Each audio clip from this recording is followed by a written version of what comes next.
Another thing to consider with combinations and fakes is forking, just like in the game of chess. Give your opponent a decision he has to make, ideally blind. In chess, do I have to choose between my rook or my king? Here, do I have to choose between my leg or my head? Which am I going to block? For instance, the one shot we've covered a few times, throwing an offside into a J hook. He has to choose between the leg or the head.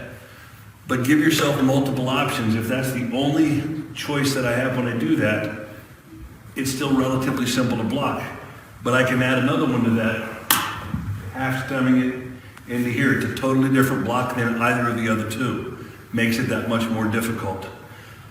Another way to do that is to not tip your pitches. Consider the wrist leaders versus the snaps. If as soon as my sword leaves my shoulder, my opponent knows it's a snap, or my opponent says, it's a wrist leader, it's really easy to block. But if my shot gets here before I turn it over, or if my shot's here before I continue it on, or if my shot is here before I turn into a wrist leader into the leg, my opponent's going to have a bitch of a time blocking that.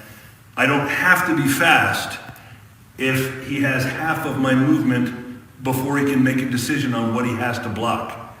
In a perfect world, you're going to stand in front of a mirror and throw all these shots. See if you can make them look identical as long as possible into the shot.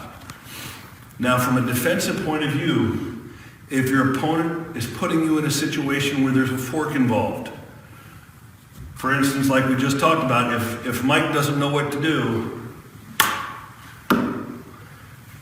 I can fork all day long and eventually he's going to mess up because he's guessing.